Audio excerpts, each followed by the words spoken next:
Muito bem, estamos de volta. Quem vos fala é o professor Erivaldo da Silva Oliveira, professor de Direito Constitucional e Direitos Humanos para o AB, para o concurso aqui no Damásio, coordenador da segunda fase constitucional da Damásio para admissão do AB, professor da pós-graduação também, inclusive co-coordenador de uma pós-prática em Direito Público Avançado, aqui no Damásio, professor Ricardo Baronovski, que são professores dessa pós, eu, o Paulo, o Ricardo, entre vários outros professores aqui da casa e alguns convidados também de fora. Muito bem, vamos ao que interessa, meus amigos. Na telinha de vocês vai aparecer nossa identificação, Erivaldo Oliveira, temos também as redes sociais aí. Olha lá, isso lá, Erivaldo Oliveira. Sou coordenador da segunda fase constitucional da Damásio para admissão do AB. E temos também as redes sociais, onde eu vou postar dicas para vocês preparar até a sua prova. Temos aí o Instagram, @professor Erival, Twitter, @prof_Erival, e o Facebook, facebook.com/professor Erival. Estamos juntos? Bom, professor, como você bem disse nos blocos anteriores, até a prova o que eu tenho que fazer? Você tem que se preparar, né, espiritualmente, mentalmente, fazer seus resumos, ler o livro de prática, Prática Constitucional, 12ª edição, autor Erivaldo da Silva Oliveira, editora Saraiva. Olhar o capítulo 6º, ele é muito importante para a sua prova. Valeu? Também o capítulo dos remédios constitucionais, dos recursos. Durante o curso nós vimos várias etapas, vários exercícios, várias tarefas, para você agora estar mais tranquilo. Então, até que eu começo a falar do enunciado, você já crava. Não, professor, é isso aí. Já está acelerado, porque você já entrou no esquema. E quem está chegando agora para nos conhecer, sejam bem-vindos. A presença de vocês, todas e todos, é sinal de prestígio, retribuir esse prestígio com dicas para você ser aprovado, com certeza. Estamos caminhando juntos? Tranquilo, então. Professor, dia da prova, eu vou separar documento oficial com foto físico, ok? Não pode ser eletrônico. As canetas transparentes, preta e azul, pode levar. A pessoa vai misturar as duas. Escolhe uma só, né, guerreiro? Escolhe uma só, né?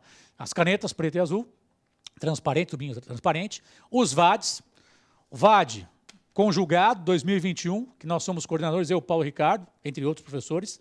Olha que bacana. Valeu, joinha, pessoal da técnica, muito bom. E temos também o Vadão das fotos, que está aqui, ó. Vadão das fotos, 2021. Os professores aqui do Damásio, inclusive, pode beijar minha fotinha para dar sorte, né? Não somos dos coordenadores, beleza? Joinha com relação aos VADs, muito bem. Professor, avançando, os VADs têm as leis, os fundamentos constitucionais legais para eu identificar e fazer a prova com tranquilidade. Chegou na prova, separar o folha oficial dos rascunhos, ver se a prova está completa, o enunciado da peça, 4 questões. Nas questões pode ter letra A, letra B, letra C. Responda na ordem, por favor. Ah, vou responder em ordem invertida. Então, pula uma linha de uma para outra e vai embora, tá bom? Então, tem lá a peça e as questões. Faça a primeira peça em 3 horas, depois meia hora para cada questão. Paulo, a tranquilidade do aluno ajuda na aprovação dele no dia da prova? Sim, pessoal, vocês têm que ter isso em mente, tem que ir com tranquilidade para a prova, sem desespero. Aliás, ó, já cheque antes o local que você vai fazer a prova, para não ter aquela correria, né? Não sabe o que vai acontecer lá no dia, vai que tem greve, vai que tem alguma coisa, já veja com antecedência. E uma dica que eu aproveito aqui e trago para vocês com relação ao seu material. Você vai levar o seu VAD, espero que você leve aquele que você já está estudando, que já está grifado, que já está marcado. Cuidado! Não pode ter no seu VAD post-it, aquelas filipetas em branco. Se por um acaso você está assistindo aí o seu tem, tire imediatamente, certo? Tire tudo. O que pode? Somente aquelas etiquetas que já vêm impressas, que já tem o nome, né? Constituição, CPC, etc. Isso pode, tá? E além disso, colocar os clips e fazer as marcações. Você pode grifar o artigo, eventualmente circular o inciso, o parágrafo, isso pode, não tem problema. Assim, com o seu material em ordem, você não vai ter aí, né, mais tranquilidade, porque você não vai ter aquele receio. Ah, será que o examinador, o fiscal de prova vai tirar meu VAD?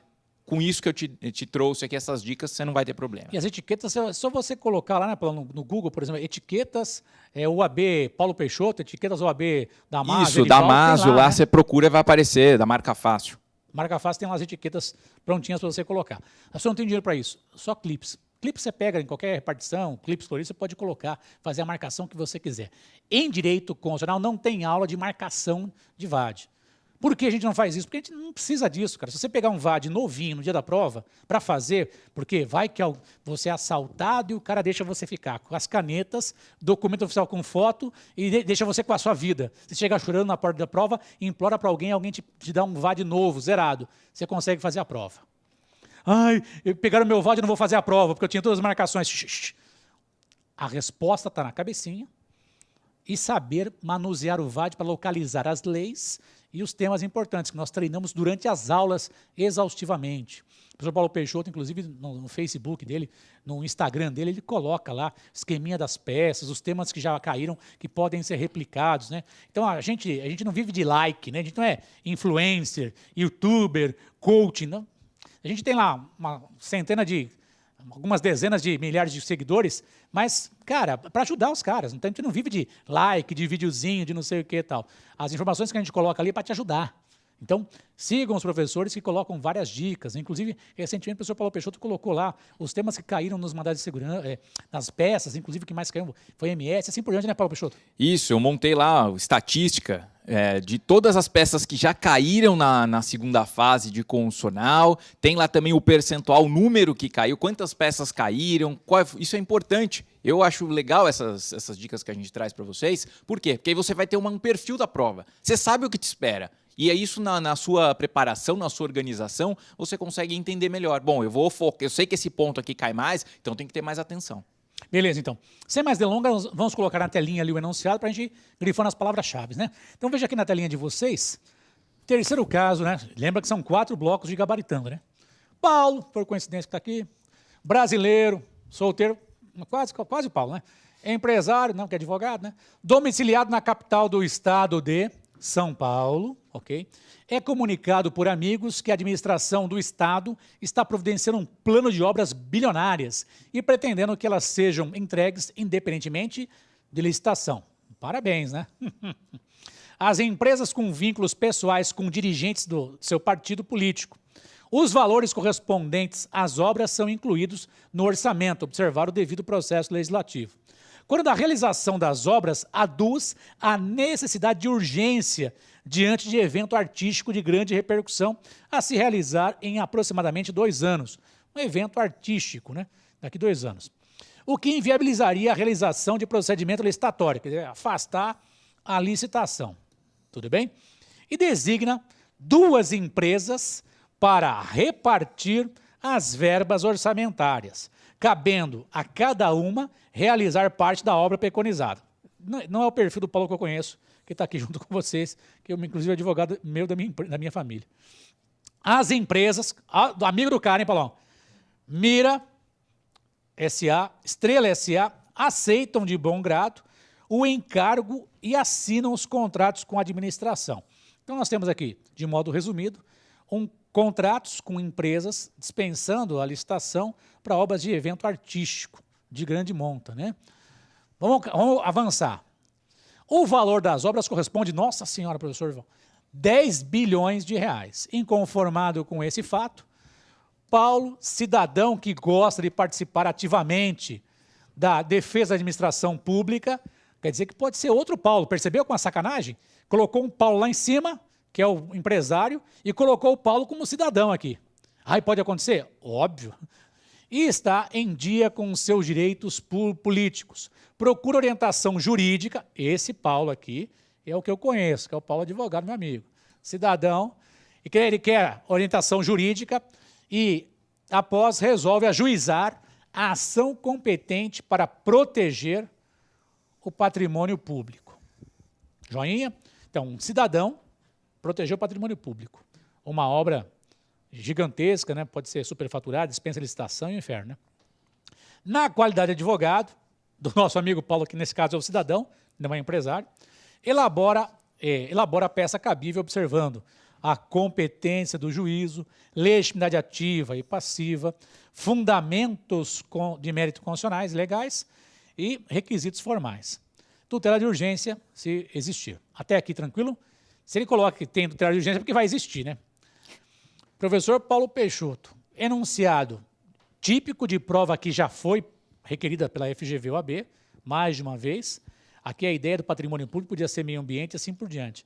O aluno, candidato aí, tem que ler mais de uma vez, professor Paulo Peixoto, para, novamente, ter a tranquilidade de identificar para quem ele está advogando, em face de quem, qual é a peça, para onde vai endereçar, os fundamentos constitucionais e legais e também os requisitos formais. Ele tem que ter paciência. Nós lemos rapidamente em 4, 5 minutos. Na prova é a mesma coisa, e você está lá grifando. né? E já preenchendo o esquema de peça, né? Peça, endereçamento, autor, réu ou réus, fundamentos, condicionantes e requisitos formais. Bom, professor Paulo Peixoto, vamos dar um tempinho para os alunos podem pausar a aula, preencham o esquema de peça, ok? Preencheu, destrava e vão assistir junto comigo. Professor Paulo Peixoto, peça interessante para cair, como já caiu algumas vezes? Sim, essa peça é a cara da nossa segunda fase. Esse enunciado, vocês perceberam que é um enunciado mais longo. Por essa razão, a leitura de mais de uma vez é importante para você conseguir identificar as palavras-chave. Nós temos aí a menção a um cidadão, e mais do que isso, o enunciado até foi bondoso nesse aspecto. Colocou que é um cidadão que está ativamente, que está em dia com os seus direitos políticos. Isso é um indicativo. Segundo ponto, nós temos aí toda essa operação que está sendo realizada envolvendo essas empresas e isso vai prejudicar o patrimônio público, o erário. Então, um cidadão que se vê diante de uma situação que há prejuízo ao patrimônio público e quer adotar uma medida judicial para isso, qual seria essa peça, esse remédio constitucional, certo? Lembrando que nós temos um remédio específico para isso, para controle dos atos administrativos, e nesse caso seria uma ação popular. Beleza, então já matou, né? É ação popular, tranquilo. Esta ação popular, ela vai ser impetrada, o verbo, né? A ação popular que é impetrada. Na primeira instância, porque a ação popular não tem foro de prerrogativa de função, então a ação popular é na primeira instância. E neste caso aqui, nós temos lesão ao erário, ao patrimônio público, obra superfaturada, e vai ser na primeira instância. Então vamos lá. Peça é ação popular. Por quê, Paulo? Por que é ação popular para o aluno ficar tranquilo? E onde está o fundamento? Na Constituição e qual que é a lei respectiva?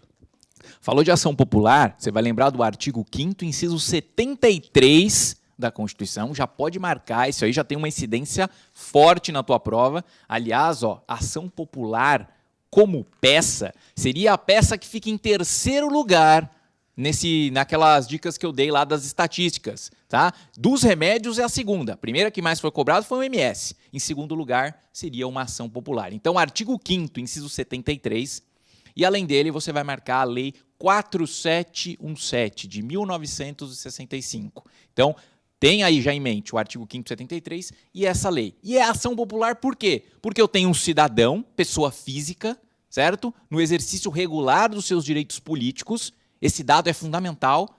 E o segundo ponto, eu tenho aí a violação do interesse, no caso aqui, qual? O patrimônio público. O patrimônio público sendo violado. Eu quero anular, então, impedir que essas empresas, essas obras superfaturadas aconteçam. Logo, é o cidadão fiscalizando. E fiscalizando, ele faz isso por meio da ação popular.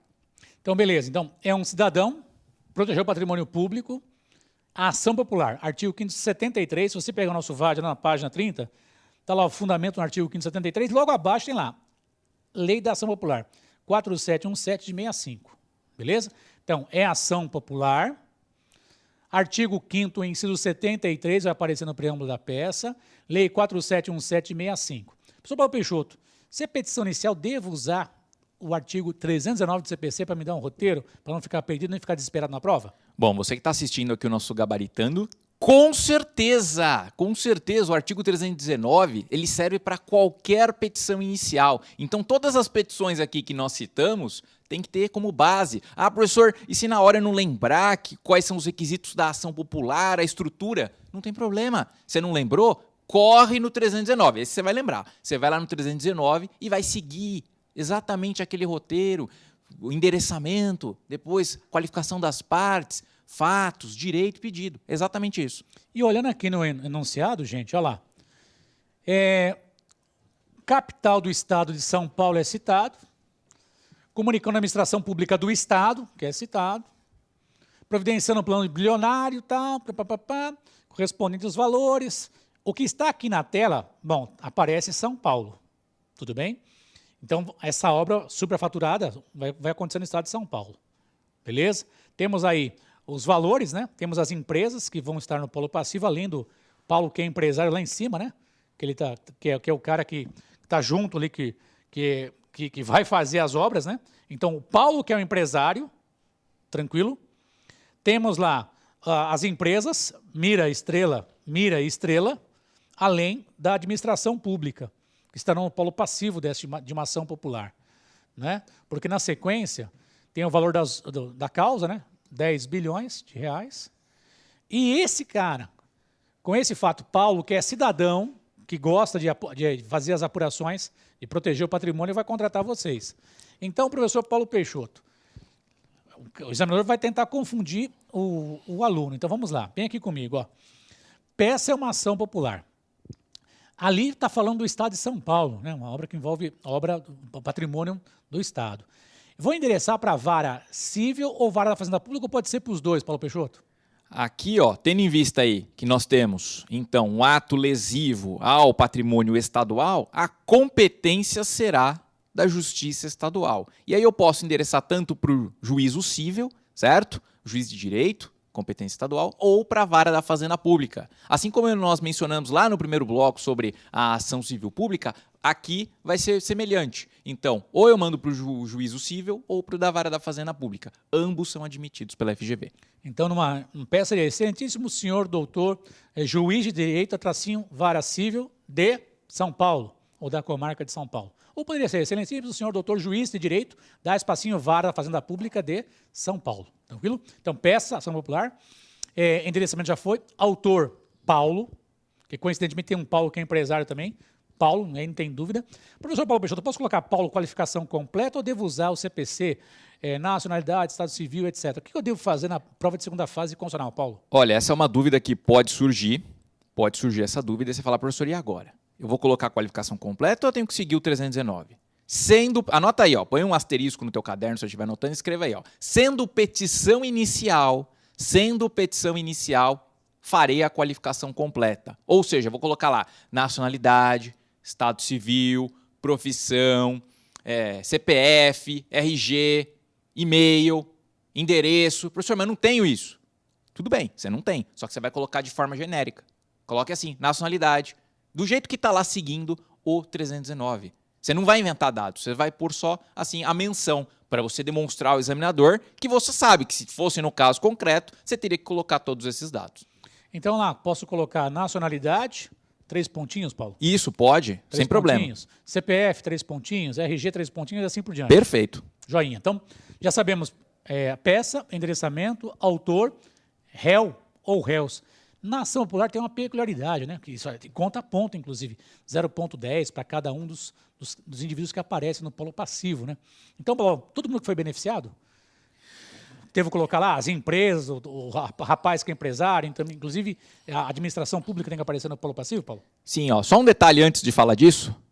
Com relação ao autor, o cidadão, por disposição expressa da lei 4717, o artigo 1º, parágrafo 3º, lá no preâmbulo, você também vai acrescentar que está sendo juntado o título de eleitor. Você pode colocar lá, título de eleitor. Anota aí, ó, artigo 1º, parágrafo 3º da lei 4717 de 65. Então, complementando aí essa parte da qualificação do autor.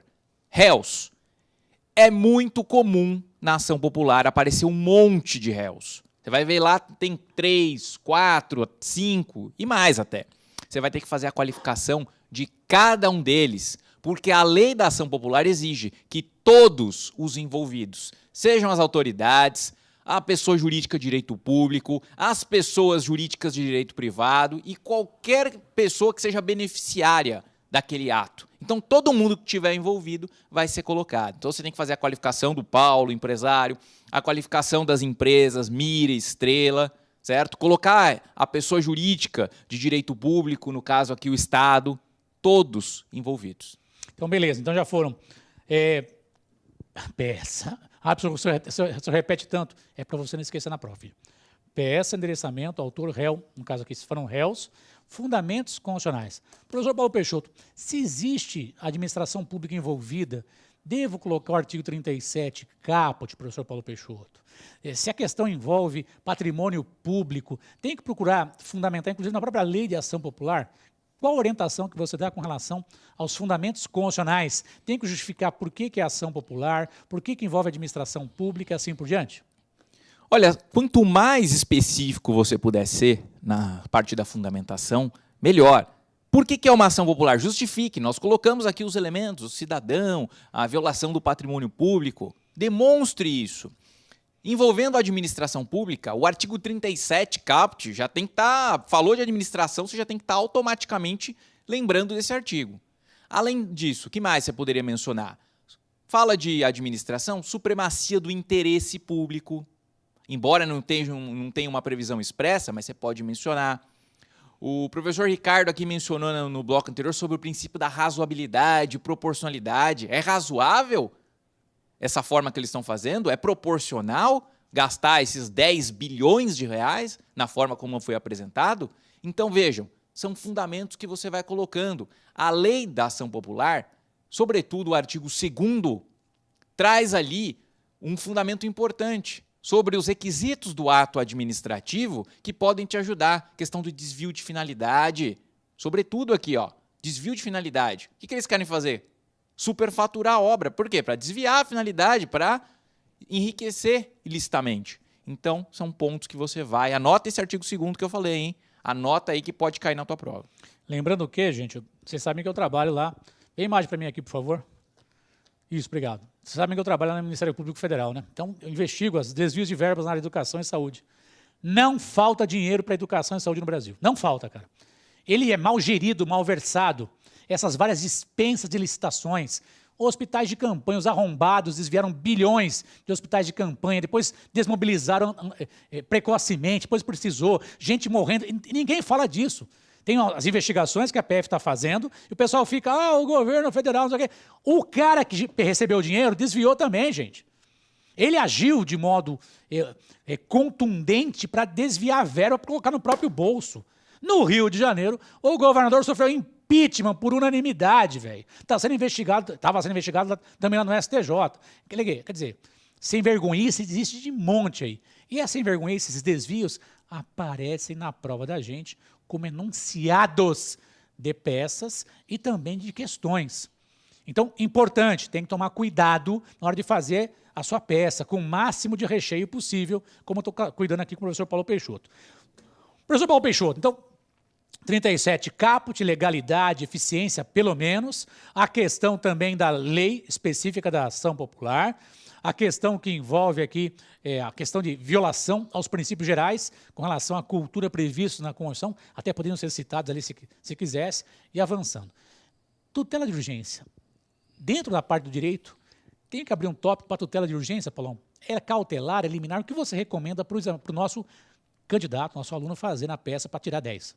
Olha só, aliás, falando em tutela de urgência, liminar, no preâmbulo da tua peça, nossa orientação é que você já coloque, se você vai fazer o tópico específico da liminar, você entende que há necessidade desse pedido, já coloca logo de cara, ação popular com pedido liminar, certo? A ação popular com pedido liminar, e lá na frente você vai fazer o tópico específico, justificando a plausibilidade do direito, o perigo de dano.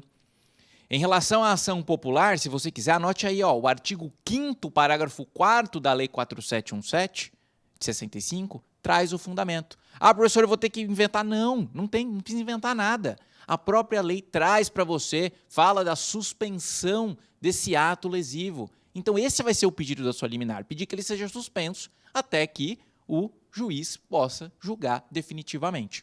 Então, é importante que você coloque o tópico da liminar. E aí, até uma dúvida que pode surgir. Ah, professor, quando eu vou usar a liminar? Quando que eu vou usar a tutela de urgência? Quando eu vou usar cautelar? A gente pode aqui resumir na seguinte forma. Ó. Liminar, você vai usar nos remédios constitucionais, na DPF e na reclamação. Certo? Remédios, reclamação, a DPF. Você vai usar liminar. Cautelar, você vai usar na ADI, na ADO e na ADC. ADI, ADO e ADC. Beleza? E tutela de urgência. Você vai deixar para ação de rito comum. A ação de rito comum seguindo ali, né, os preceitos do artigo 300 e seguintes do CPC. Anotou? Então, para a gente, o que vai aparecer mais? A tendência é aparecer liminar, sendo remédio, a DPF e reclamação. E depois cautelar com a ADI, ADC, sobretudo a ADI, que é a que mais caiu. Beleza? Então, anota essa dica aí para você não esquecer mais. Lembrando que na prova de vocês, peça bem feita, adianta muito a sua aprovação. Nas questões, não deixar nenhuma questão em branco. Se não tem ideia, parafraseia a pergunta na resposta, busca um fundamento legal para aquele tema, se é uma questão de saúde, meio ambiente, família, criança e adolescente, justiça esportiva, busca um fundamento para justificar aquele tema, depois faça lá que tem a gente costuma dizer, né? É o ius in Rolandi, professor, não é o ius in Rolandi. Faça uma argumentação que vincule o que é perguntado com o texto constitucional e legal, para não deixar em branco. Se deixar em branco é zero, cara. Mas se você colocar ali algum argumento para justificar, e tá, né? Eu acho que é isso.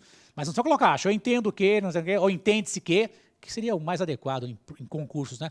Terceira pessoa, entende-se, trata-se assim por diante. Mas não deixa a questão em branco. Professor Paulo Peixoto, então é o seguinte, cara. Foi lá uma ação popular, endereçamento para Justiça Estadual, o Vara da Fazenda Pública, autor, o Paulo ali, polo passivo as várias empresas que ali apareceram, também os beneficiários, o beneficiário e a administração pública, fundamentos constitucionais, citamos aí no mínimo 37, e também os artigos vinculados ao desvio de função da parte de cultura, educação, cultura e atividades artísticas da própria Constituição, a lei específica da ação popular, tutela de urgência colocamos aqui, dos requisitos formais, tutela de urgência, no pedido, Paulo, vamos fechar o pedido. Tutela de urgência, citar a parte contrária com relação à tutela de urgência. Intimação do Ministério Público para se manifestar com relação ao interesse público Isso. ali que consta. Né? No mérito, a concessão de mérito da liminar, de modo a conseguir o quê? Nesse caso, afastar a licitação, que se acha recomendado colocar ali na petição para tirar 10, Paulão. Bom, além de lembrar de todos esses requisitos, no pedido final ali você vai pedir a procedência do pedido, a ratificação ou confirmação da liminar. E aqui no caso, a gente está vendo essa situação em que vai ser feita obras para paralisar, para impedir que haja essas obras, certo? E esse valor de 10 bilhões não seja, né, utilizado para fins escusos. Então, é justamente a proteção do patrimônio público que você busca na sua ação popular. E não esqueça também desses outros detalhes, que na ação popular tem 2 outros pedidos que você deve acrescentar. Estão no artigo 11 e 12 da Lei 4717 de 65. Condenação dos requeridos, dos réus, em custas e honorários advocatícios e também a condenação em perdas e danos. Então anota, artigo 11 e 12, condenação em perdas e danos e custas e honorários advocatícios. Aí você tira 10 se caiu uma ação popular. Perfeito, Paulão. Então lá, temos em que predeferimento, local e data, que é a finalização da peça. Antes disso, o valor da causa, os 10 bilhões, né, que aparece lá. Preciso colocar 10 bilhões. O valor não da se causa assustem. É 10 bilhões, né? Não pode ficar. 10 bilhões. Nossa, professor, beleza. Vou fazer a peça bonitinho. No caminho nosso, professor Paulo, vamos novamente, né? Se fosse indeferida a liminar, no indeferimento da liminar cabe o quê, Paulo Peixoto? Olha lá, indeferimento numa liminar em ação popular, recurso de agravo de instrumento dirigido ao tribunal. Peça única, Paulão? Peça única, certo? Repetindo, atenção aos artigos 1015 a 1020 do CPC. Lembrando que no livro de prática você pode olhar os modelos, a parte teórica. Vem imagem para mim aqui, por favor. Obrigado. Então, você pode ver a parte teórica e também o modelo de agravo de instrumento. Paulão, ele continua falando no enunciado, ele fala assim que houve uma sentença de improcedência da ação popular, não há omissão, obscuridade, contradição, etc. Da sentença da ação popular, cabe o quê para onde, Paulo Peixoto?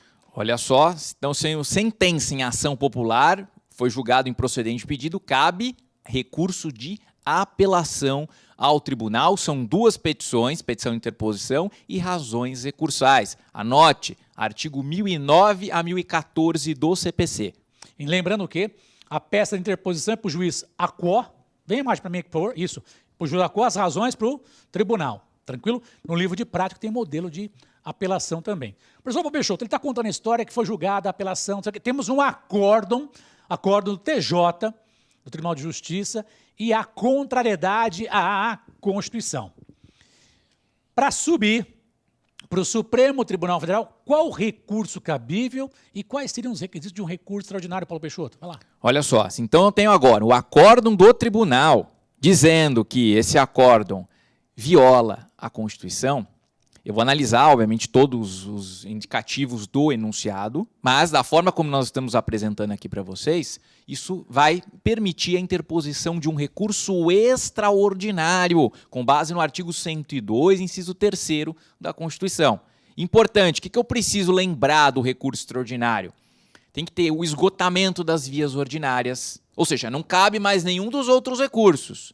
Aí eu vou pensar no recurso extraordinário. Segundo ponto, eu tenho que lembrar que o recurso extraordinário exige a demonstração da repercussão geral. Mostrar que aquela matéria, que aquele ponto que está sendo ali trabalhado, ele vai muito além da mera discussão das partes. Tem um caráter político, jurídico, econômico, ou seja, é algo mais amplo, né, como o próprio nome diz. E, por fim, o pré-questionamento. Para se chegar com um recurso extraordinário ao Supremo, você precisa demonstrar que a questão já foi antes debatida. Você não vai inovar lá no Supremo, vou trazer uma questão nova. Não. Você tem que levar aquilo que já foi anteriormente debatido. O próprio juízo que analisou aquele caso, a apelação aqui no nosso exemplo, ele já se manifestou sobre isso. E aí você leva a questão novamente para o Supremo analisar por meio do recurso extraordinário. Então fique atento. Esgotamento das vias ordinárias, repercussão geral e o pré-questionamento. Lembrando que, durante o curso, vocês tiveram aulas específicas de recursos com o professor Paulo Peixoto, que explicou o fundamento no CPC, artigos tais e tais, a peça de interposição, como é que você faz uma peça de interposição, ditou. Então, você chegou aqui sabendo que anteriormente teve várias aulas sobre o tema, e no livro de prática tem a parte teórica, o modelo de recurso extraordinário, de apelação, etc. Paulão, com relação a recurso, qual é a atenção que o aluno tem que ter? Recurso, o mais importante, eu disse isso em aula, inclusive, você se preocupar com a estrutura. Quando caiu o recurso, nas oportunidades que a FGV cobrou, o principal e o que mais pontuava era a estrutura. É recurso de uma peça ou de duas peças? O que eu tenho que colocar na petição de interposição? O que tem que ter nas razões recursais? Só para vocês terem uma ideia, a parte da estrutura, geralmente, em termos de pontuação, vai de 2,5 a 3 pontos. Quer dizer, então, que só fazendo a estrutura correta eu já consigo mais da metade da peça? Exatamente. O resto é a parte da fundamentação. Então, eu digo, e disse isso em aula, se cai recurso, é muito mais fácil. Por quê? Porque você se preocupa mais com a estrutura, a parte de fundamentação, que é muito mais exigido na parte de petição inicial, no recurso você já vai ter tudo pronto. Porque se você está fazendo um recurso, já parto do pressuposto que teve uma ação, sei os fundamentos dessa ação, teve decisão e eu sei os fundamentos da decisão. Então eu só vou rebater, impugnar aqueles fundamentos da decisão. Logo, eu já tenho a parte da fundamentação. O que eu tenho que trabalhar mais? A estrutura. Lembrando que, meus amigos, durante o curso treinamos bastante. Professor, que bênção, hein? Eu comecei o curso sabendo nem fazer petição inicial, agora já estou sabendo a petição inicial, artigo 309 do CPC, já consigo ter na cabeça, agravo de instrumento é peça única, como se fosse uma petição, fazer umas modificações. Puta, nem sabia, mas já sei fazer uma apelação, um recurso extraordinário, já sei que tem peça de interposição, tem razões. Antes eu nem ia saber. Então, nas 150 linhas, em 30 linhas, faço a peça de interposição, nas 120 linhas posteriores, as razões. Isso, e dá certo. Já deu certo para milhares de pessoas, vai dar certo para você também. Então, você que não tinha noção nenhuma, sabe fazer petições iniciais e tem condição de achar o recurso adequado e fazer o recurso com peça de interposição e razões, com certeza. Beleza? Vamos para frente. Questões, né? Porque aqui em segunda fase constitucional, nosso gabaritão tem peça e tem questão também. É possível a eleição indireta para o Poder Executivo Federal? Entenda, para presidente da República e vice, né? Justifique a sua resposta. É possível a simetria federativa ou paralelismo constitucional? Quer dizer, nas demais esferas pode ter eleição indireta para o presidente da República e vice, Paulo Peixoto? Questão simples e objetiva, né? Nós falamos nas aulas para vocês. Quando se fala em poder executivo, cuidado, artigo 84, 85, 86. Neste caso, a eleição indireta tem um artigo específico que te ajuda, que é o artigo 81 que nós vimos em aula. Paulo, bem objetivo. É possível eleição indireta para o presidente da República? E se é possível essa eleição indireta, para o presidente e também para os governadores e prefeitos. Paulo Peixoto, com você a palavra. Bom, então o artigo 81 traz a sua resposta. Importante você saber, tem um marco temporal aqui. No mandato de 4 anos, se ocorre, certo, a vacância, ou seja, não tenho mais presidente e vice nos primeiros 2 anos do mandato, nós vamos ter eleição direta, certo? Normal, a gente vai lá e vota. Agora, atenção, se essa vacância eu não tenho mais presidente e vice nos últimos 2 anos do mandato, aí a nossa Constituição prevê a eleição indireta, que será feita pelo Congresso Nacional. Então, sim, temos a possibilidade da eleição indireta para o âmbito federal e nada impede que, pela simetria, seja copiado pelos entes, certo? No caso aqui, os estados, Distrito Federal e municípios. Isso pode. No entanto, não há essa obrigatoriedade. Eles podem alterar com relação a esse marco que eu disse, os primeiros 2 anos e os últimos 2 anos. Eles podem alterar isso. Mas a gente pode dizer que há, sim, a aplicação da simetria. Então, eleição indireta. Nos últimos 2 anos, você não tem o presidente nem vice. Quem vai fazer a eleição direta é o Congresso Nacional. Eles vão votar.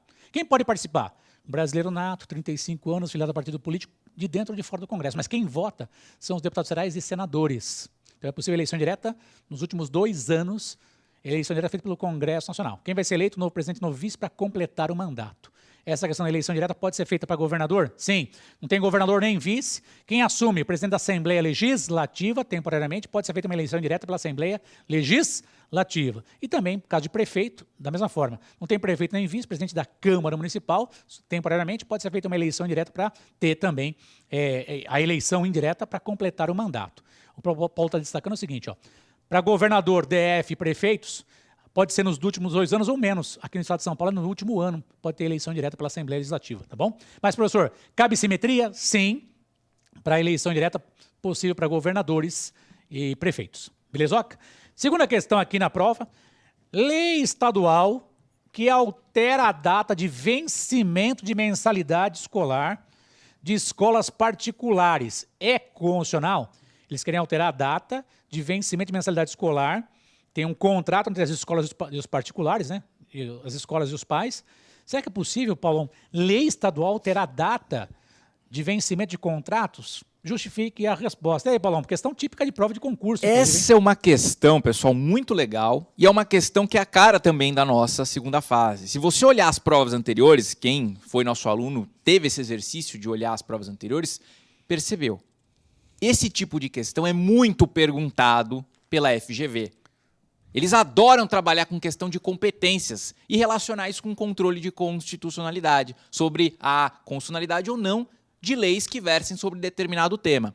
Aqui no caso, falando sobre, então, alteração de data de pagamento, ele não deixou tão claro, mas você tem que ir um pouco além. Se nós estamos falando de data de pagamento, nós estamos falando de obrigações, certo? Definição de data de pagamento é tema de obrigações, que por sua vez é tema de direito civil. Opa, é direito civil, então o Estado pode legislar sobre direito civil? Aí você tem que lembrar da repartição de competências. Lá no artigo 22 da Constituição, em especial o inciso 1º, diz que compete privativamente à União legislar sobre direito civil. Salvo aquela hipótese de existir uma lei complementar federal que autorize os estados a legislar sobre o tema, a regra é que é da União. Então aqui, como ele não fez menção à lei complementar federal, o que eu vou pressupor?